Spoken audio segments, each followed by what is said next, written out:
Everybody, I put my glasses down. Gosh, I was sitting down listening to the professor's speech, and I'm a nurse, and I'm going, oh my God, I'm going to have to get up after this. What am I going to say? How am I going to sound even half normal? My name is Catriona. I'm from Gorey in County Wexford, sunny southeast, and I'm living with MND.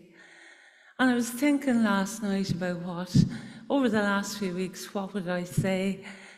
And I've come up with a new thing. MND lives with me. That's the way it's going to be. MND came to visit me last May. I got a weakness in my hand. I had a fall in work and got whiplash and couldn't understand why I got it. Found it hard to recover. And over the next few months, my GP referred me for neurology.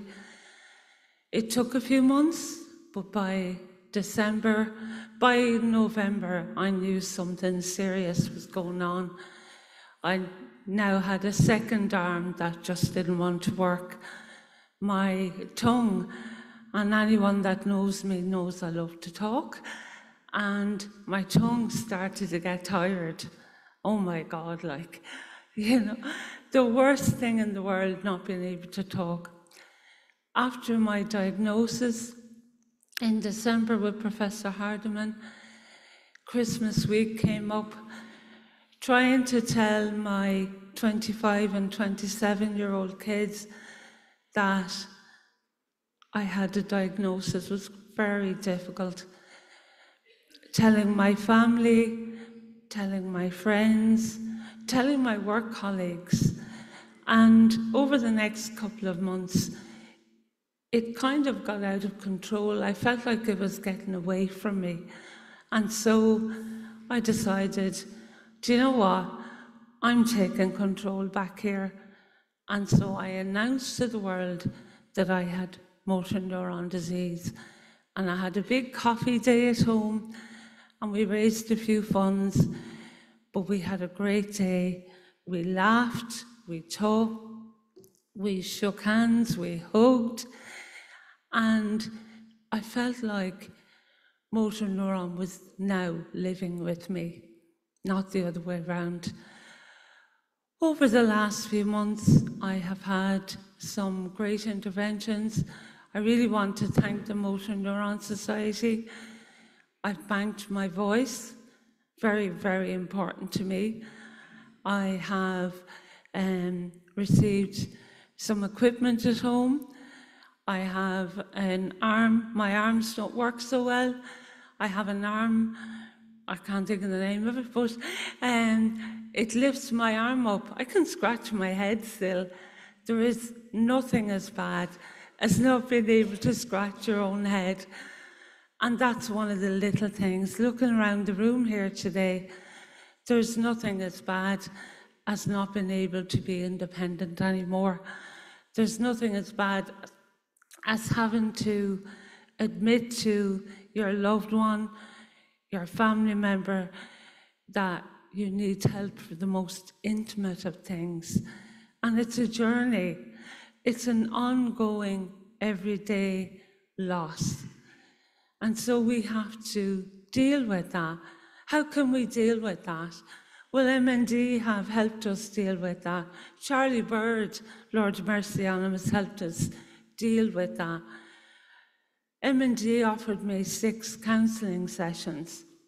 I took it, and I've gone to counselling. Best thing I ever did.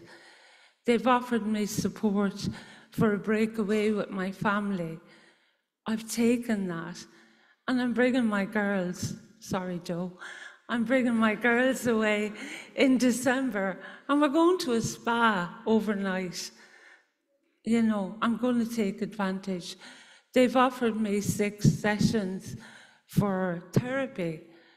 I've had bioenergy healing, I've had oxygen therapy, I've had massage, You name it, I'm going to have it. Because if we're going to live with MND and allow MND to live with us, we've got to still be ourselves. We've got to still remember that we're a human being inside. Our brains are still working. Some of the other parts of our body might not work as good anymore, but the brain is working. The mind is still there. The emotion is still there. And yes, there's going to be days where you're going to want to go outside, you're going to want to scream your head off, and maybe you can no longer scream your head off. But you know what? You have to try. You have to keep going. You have to keep smiling, you know. I was telling a new friend of mine last night, I had a fight with my bra a month ago, and I lost, you know. I had a bag of potato on the way up in the car yesterday, and I lost. And I had to give the rest of it to Joe because I started coughing.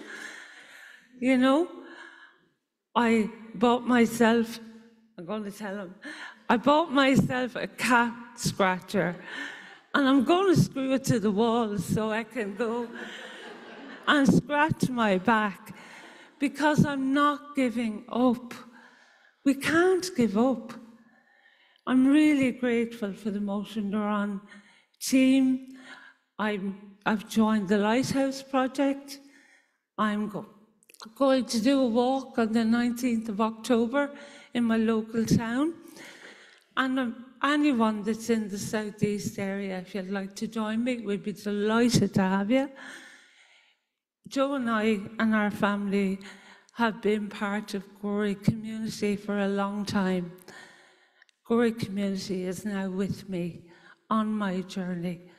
And even though motor neuron is an individual journey for the person living with it, you're not alone.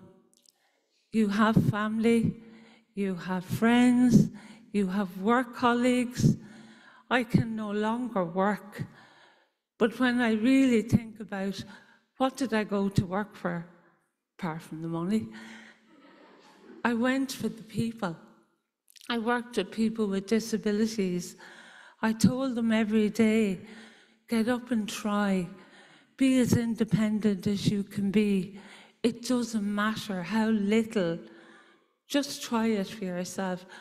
So now I have to practice what I preach. And I have to keep trying. I have to keep moving. And I have to keep doing.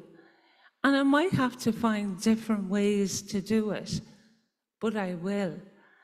And I know, looking out on all of you, and I met some wonderful people last night, and Joe's telling me my time is nearly up, you know, because I talk for Ireland, is that, you know, we have to live with this disease. I've gone interrailing in May. We've just come back from Scotland, and we saw the Highlands, and I searched for Nessie, but I didn't find him, you know. But I'm going to plan something else after Christmas with my family, with my friends, with my community, and I'm going to live with MND. Thank you.